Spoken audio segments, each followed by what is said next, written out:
안녕하세요. 저는 박미숙입니다. 58세 보험 영업을 시작한 지 벌써 30년이 되었네요. 처음엔 그냥 생계를 위해 시작했던 일이었는데 지금은 전국 1위 영업사원이 되었습니다. 연봉만 3억, 아파트 2채에 적금 5억, 주식까지 하면 총 자산이 15억 정도 됩니다. 하지만 돈이 많다고 해서 인생이 항상 평탄한 건 아니죠. 제 남편은 딸이 5살 때 교통사고로 세상을 떠났습니다. 그때부터 혼자 딸을 키우며 보험 영업으로 성공가도를 달렸어요. 30년 동안 만난 고객들 중에는 대법관부터 대기업 회장, 의료진, 언론인, 정치인까지 정재계 거물들이 많습니다. 모두들 저를 믿고 따라주시는 20년, 30년 지기분들이죠. 그런데 말입니다. 제가 이렇게 열심히 살아온 이유가 바로 우리 딸 수진이 때문이었는데 그 딸이 결혼해서 겪고 있는 일을 듣고 나니 정말 화가 머리끝까지 치밀어 올랐어요. 딸의 시어머니가 손자 양육권을 빌미로 5억을 달라고 협박을 해왔거든요. 아니 이게 말이 됩니까? 제가 30년 동안 온갖 인간 군상을 다 보면서 살아왔지만 이렇게 뻔뻔하고 악랄한 사람들은 처음이었습니다. 그래서 결심했습니다. 30년 보험 여왕의 진짜 실력을 보여주겠다고 말이에요. 이 이야기는 그런 제 복수담입니다. 끝까지 들어보세요. 정말 속이 시원할 거예요. 사실 처음엔 그냥 참으려고 했어요. 딸 수진이가 결혼한 지 5년째 되던 해였습니다. 사위 김태진이란 작자가 갑자기 이혼을 요구하더라고요. 이유를 듣고 보니 어이가 없었어요. 회사 후배랑 바람을 피웠다는 거예요. 그것도 3년씩이나. 어머니 저희는 이제 끝났어요. 성격 차이도 심하고 서로 맞지 않는 것 같아요. 김태진이 저희 집 거실에 앉아서 하는 말이 그거였어요. 눈빛만 봐도 뭔가 숨기는 게 있다는 걸 알 수 있었죠. 보험 영업을 30년 하면서 사람 보는 눈이 생겼거든요. 수진이는 그 자리에서 울음을 터뜨렸어요. 아직 7살밖에 안 된 아들 준호가 있는데 갑자기 이혼하자니 받아들이기 어려웠을 거예요. 오빠 제가 뭘 잘못했는지 말해줘요. 고칠게요. 딸의 그런 모습을 보니 가슴이 미어지더라고요. 제가 30년 전 남편을 잃었을 때보다 더 아팠어요. 그땐 사고였지만 이번엔 배신이었거든요.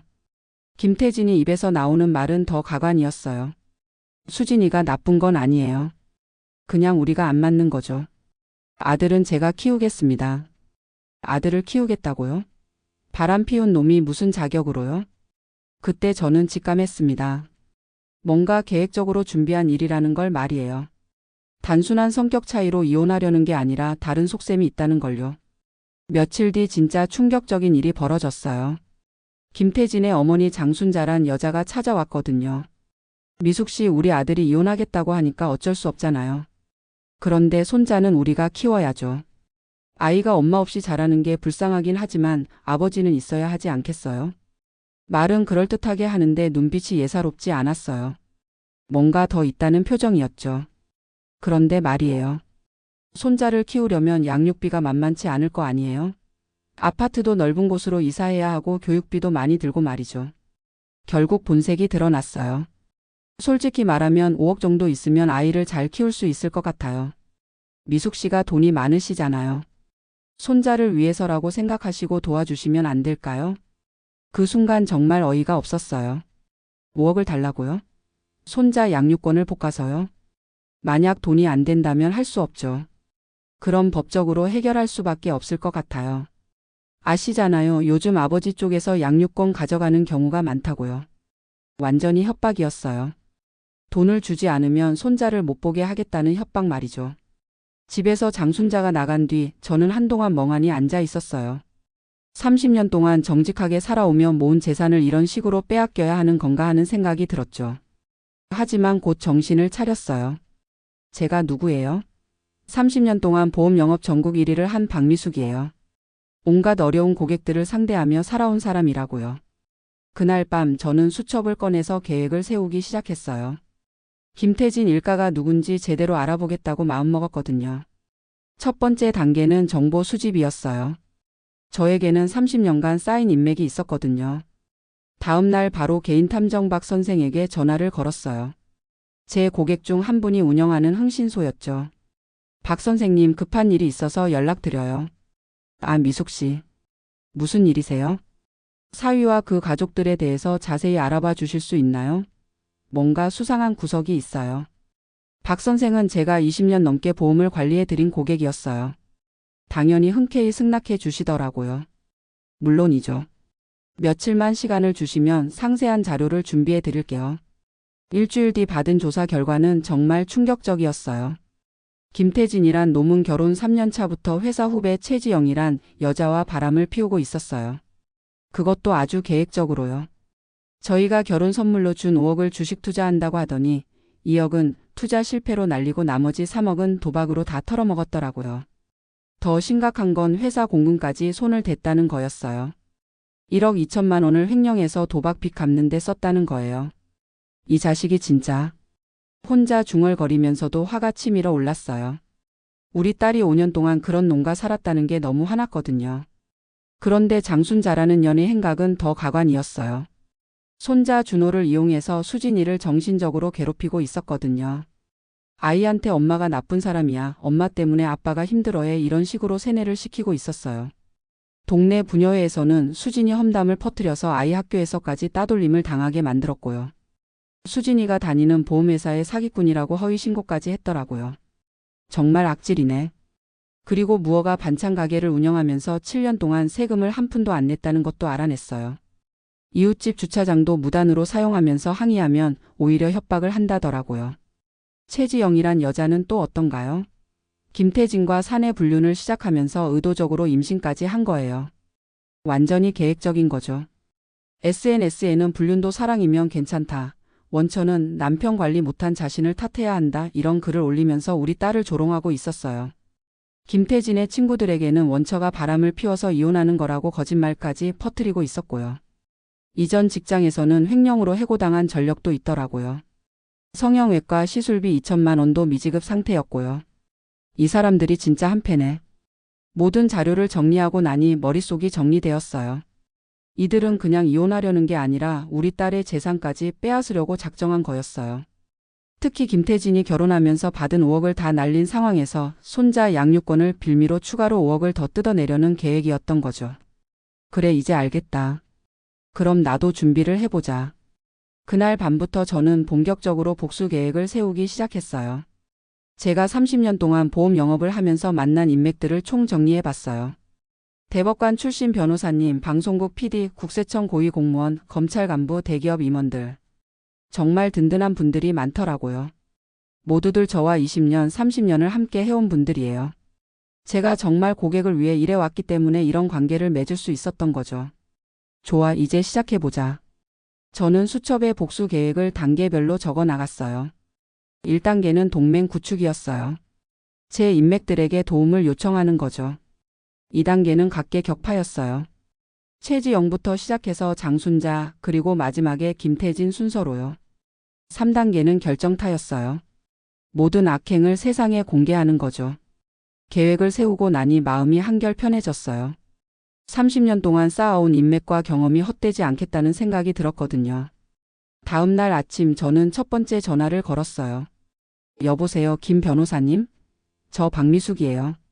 급한 상담이 있어서 연락드렸어요.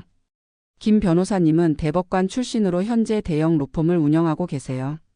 제가 25년 동안 보험을 관리해드린 분이죠. 아, 미숙 씨. 무슨 일이에요? 목소리가 심상치 않네요. 딸 이혼 문제로 법적 조치가 필요할 것 같아요. 상대방이 너무 악질이라서요. 그럼 오늘 오후에 사무실로 오시죠. 자세한 이야기를 들어보고 도와드릴게요. 두 번째 전화는 방송국 이 PD님께 걸었어요. PD님, 저 박미숙이에요. 사회고발 프로그램에서 다룰 만한 소재가 있는데 관심 있으실까요? 어떤 내용인데요? 시어머니의 며느리 괴롭히기인데 정말 심각한 수준이에요. 손자를 이용한 협박까지 있어요. 오, 그거 괜찮은 소재네요. 자료 정리해서 보내주시면 검토해 볼게요. 세 번째는 국세청 박 과장님이었어요. 과장님, 저 박미숙입니다. 탈세 신고할 게 있어서요. 어떤 사안인가요? 7년간 무허가 사업장 운영하면서 세금을 한 푼도 안 낸 업체가 있어요. 증거도 확실해요. 그럼 자료 준비해서 정식으로 신고해 주시면 바로 조사에 들어가겠습니다. 네 번째는 검찰 윤 부장 검사님이었어요. 부장님, 저 박미숙이에요. 횡령 사건 하나 상담받고 싶어서요. 공금 횡령인가요? 네, 회사 돈 1억 2천만 원을 빼돌린 사건이에요. 증거도 있고요. 그럼 정식으로 고발장을 접수해 주시면 수사를 시작하겠습니다. 마지막으로는 김태진이 다니는 회사의 감사 담당 임원 최 상무님께 전화를 걸었어요. 이분도 제 고객이시거든요. 상무님, 저 박미숙입니다. 내부 제보할 게 있어서 연락드렸어요. 어떤 내용인지 말씀해 보세요. 귀하 직원 중에 공금을 횡령한 사람이 있어요. 김태진이라는 직원인데 증거도 확실해요. 그거 심각한 문제네요. 자료 보내주시면 바로 감사에 들어가겠습니다. 모든 전화를 마치고 나니 기분이 상쾌해졌어요. 30년 동안 정말 좋은 분들과 인연을 맺어왔다는 게 새삼 고마웠거든요. 이제 진짜 시작이야. 각오해라, 김태진 일가. 저는 미소를 지으며 다음 단계를 준비하기 시작했어요. 이들이 저를 만만하게 본 게 가장 큰 실수였을 거예요. 일주일 뒤부터 김태진 일가에게 일이 터지기 시작했어요. 제일 먼저 최지영부터 공략했어요. 이 여자가 김태진을 부추긴 장본인이니까 먼저 정리하고 싶었거든요. 최지영의 전 직장 횡령 사건을 재수사하도록 검찰에 정식으로 신고를 넣었어요. 증거도 확실했고 시효도 남아 있었거든요. 동시에 성형외과 미지급 시술비 건으로 민사소송도 지원해줬어요. 제 고객 중 한 분이 그 성형외과 원장님이셔서 쉽게 해결됐죠. 미숙 씨 덕분에 밀린 돈 받을 수 있을 것 같아요. 정말 고맙습니다. 원장님이 고마워하시더라고요. 2천만 원이면 작은 돈이 아니죠. 최지영이 다니는 회사 인사팀에도 기혼자 유혹하는 문제 직원이라고 신고를 넣었어요. 사내 분류는 어느 회사든 징계 대상이거든요. 그러자 최지영한테서 김태진에게 전화가 왔다더라고요. 오빠, 왜 이런 일이 생기는 거야? 갑자기 전 직장 일까지 문제가 되고 회사에서도 징계위원회에 회부됐다는데? 김태진도 당황스러웠을 거예요.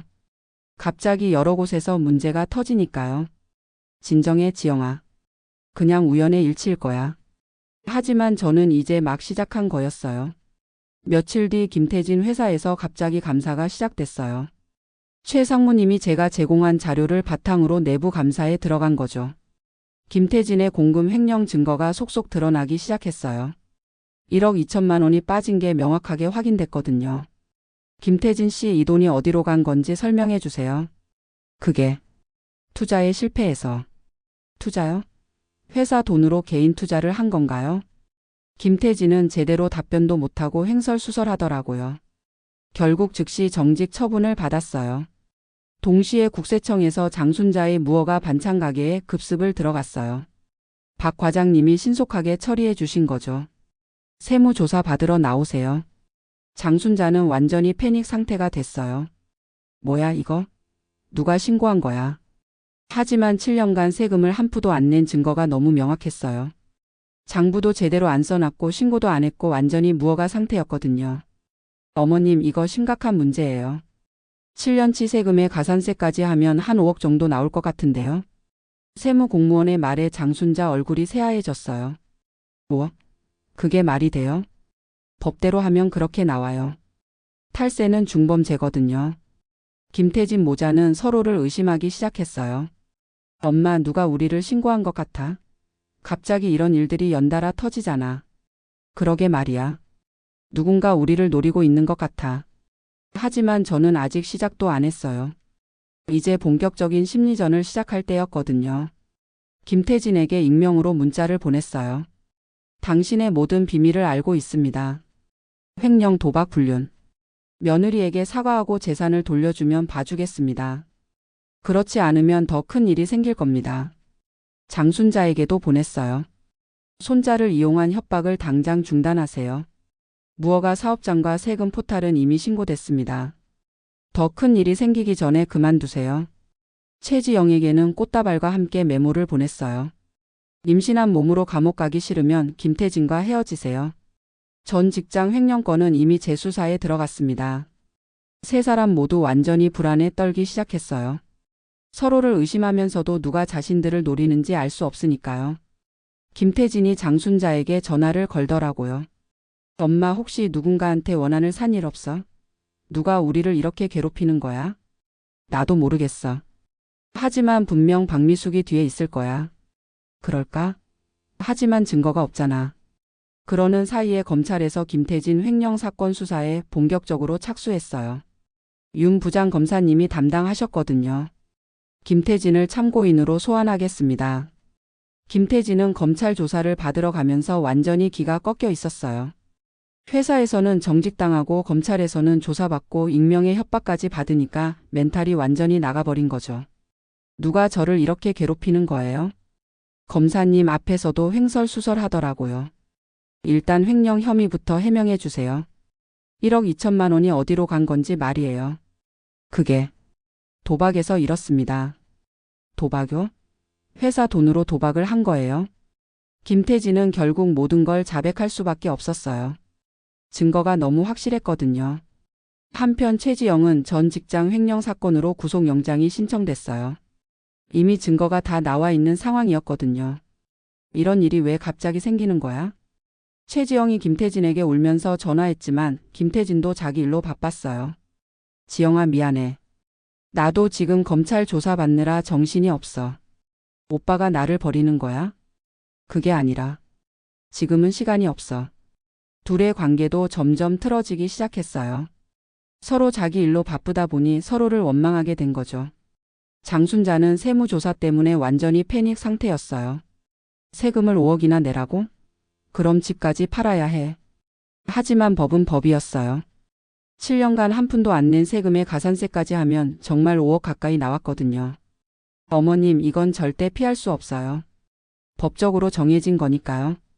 세무공무원의 말에 장순자는 주저앉을 뻔했어요. 그런데 더 큰 충격이 기다리고 있었어요. 방송국에서 연락이 온 거예요. 미숙 씨가 제보해 주신 며느리 괴롭히기 사건 정말 심각하네요. 이번 주 사회고발 프로그램에서 다루기로 했어요. 이 PD님이 전화를 주셨어요. 자료를 보니까 정말 악질적이네요.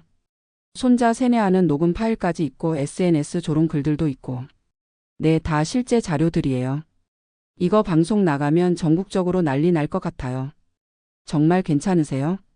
물론이죠. 사실을 알려야죠. 방송이 나간다는 소식을 들으니 정말 속이 시원했어요. 이제 전 국민이 김태진 일가가 어떤 사람들인지 알게 될 테니까요. 그 즈음 김태진은 결국 구속됐어요. 횡령 혐의가 명확했고 도박빚까지 3억이나 있어서 도주 우려가 있다고 판단됐거든요. 김태진을 구속합니다. 법정에서 수갑을 찬 김태진을 보는 순간 저는 30년 전이 떠올랐어요. 남편이 교통사고로 세상을 떠났을 때 김태진이 제게 했던 말이 생각났거든요. 인생은 원래 불공평한 거예요, 어머님. 받아들이셔야죠. 그때는 어린 나이에 무슨 말을 하는지도 모르고 한 말이겠지만 지금 생각해보니 정말 얄미웠어요. 인생은 원래 불공평한 거야, 김태진아. 이제야 공평해졌다. 저는 마음속으로 중얼거렸어요. 최지영도 전 직장 횡령 사건으로 구속됐어요. 임신 중이었지만 증거가 너무 명확해서 어쩔 수 없었죠. 제발 살려주세요. 아이가 있어요. 하지만 법은 임신부라고 해서 봐주지 않았어요. 게다가 수감 스트레스로 유산까지 하게 됐다더라고요. 김태진은 감옥에서 그 소식을 듣고 완전히 무너졌어요. 아이까지. 내가 뭘 한 거야. 하지만 이미 늦었죠. 자신이 저지른 일의 대가를 치르는 거였어요. 장순자는 세금 5억을 내지 못해서 결국 집까지 압류당했어요. 미숙 씨 제발 도와줘요. 정말 죽을 것 같아요. 장순자가 울면서 저희 집에 찾아왔어요. 하지만 저는 차갑게 대했죠. 5억 달라고 했을 때는 언제고 지금 와서 도와달라고요? 그때는 제가 잘못 생각했어요. 미안해요. 미안하다고 끝나는 게 아니에요. 법은 법이에요. 장순자는 결국 동네에서도 완전히 왕따가 됐어요. 세무조사 소식이 퍼지면서 모든 이웃들이 등을 돌렸거든요. 7년 동안 세금 한 푼 안 냈다면서? 우리는 꼬박꼬박 내는데. 무허가로 장사하면서 우리만 바보 만든 거네. 장순자는 결국 이사를 갈 수밖에 없었어요. 그런데 진짜 결정타는 방송이었어요. 며느리 괴롭히기의 실체라는 제목으로 전국 방송에 나간 거예요. 장순자가 손자를 세뇌하는 녹음 파일부터 시작해서 김태진의 도박 영상, 최지영의 SNS 조롱 글까지 모든 게 공개됐어요. 아이고, 저런 시어머니가 어디 있어? 며느리가 얼마나 힘들었을까? 저런 놈들은 벌 받아야 해. 전국적으로 공분이 일었어요. 인터넷에서는 김태진 일가를 비난하는 댓글들이 폭주했고요. 저도 그 방송에 출연했어요. 30년간 보험 영업을 하시면서 이런 일을 겪어보신 적 있나요? 아나운서가 물었어요. 고객들 중에는 정말 좋은 분들이 많아요. 그래서 이번에도 많은 도움을 받을 수 있었어요.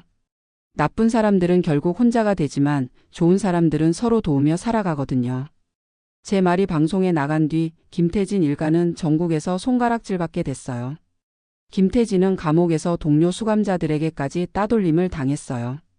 야, 너 그 며느리 괴롭힌 나쁜 놈이지? 방송 봤는데 정말 최악이더라. 김태진은 하루하루가 지옥이었을 거예요. 최지영은 출소 후에도 전과자 신분 때문에 취업이 불가능했어요.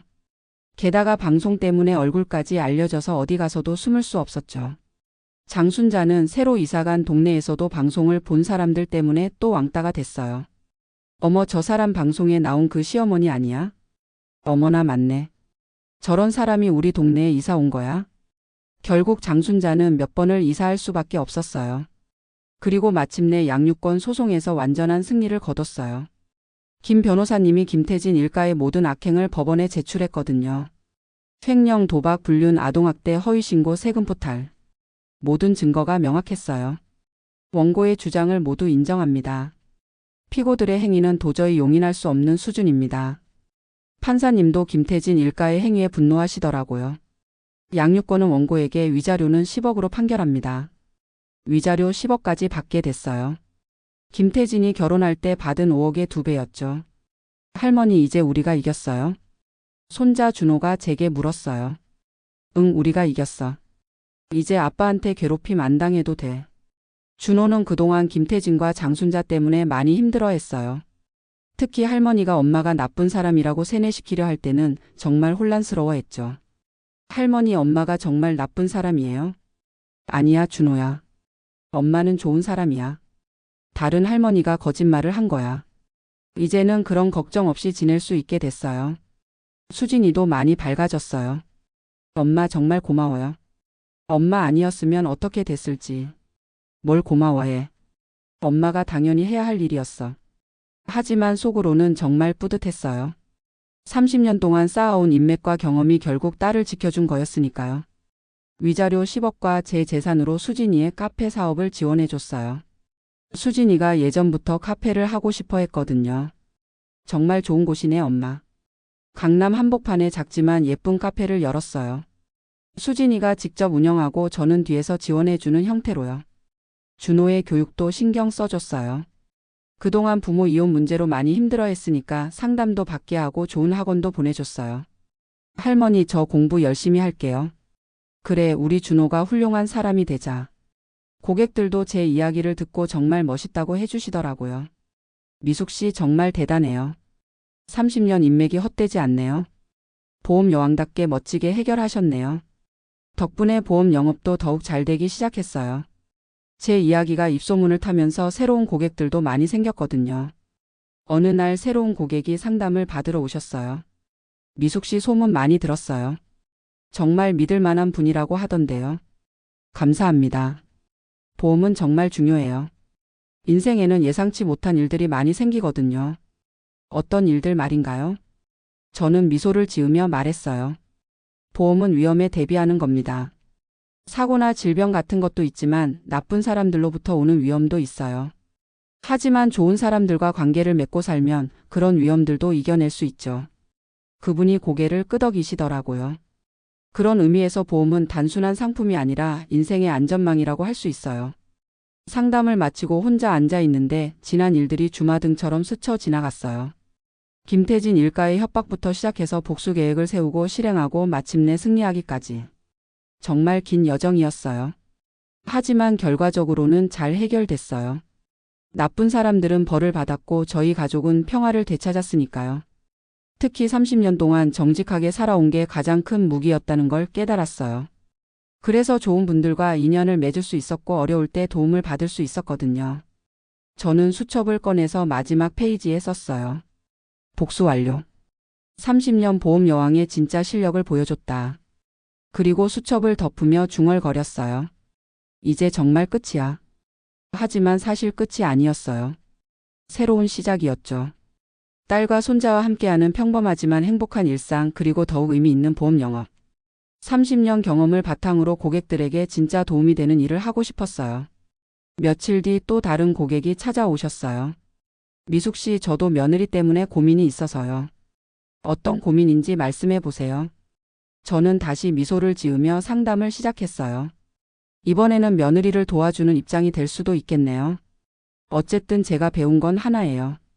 세상에는 나쁜 사람들도 있지만 좋은 사람들이 더 많다는 거예요. 그리고 정직하게 살면 언젠가는 그 정직함이 나를 지켜준다는 거죠. 30년 보험 여왕 박미숙의 복수담은 여기서 끝입니다. 하지만 제 인생은 계속되고 있어요. 더 많은 사람들을 도우면서 더 의미 있는 일들을 하면서 말이에요. 그리고 혹시 저처럼 억울한 일을 당하는 분들이 있다면 기억하세요. 포기하지 마세요. 정직하게 살아온 사람에게는 반드시 편이 되어줄 사람들이 있어요. 저처럼 말이에요. 감사합니다.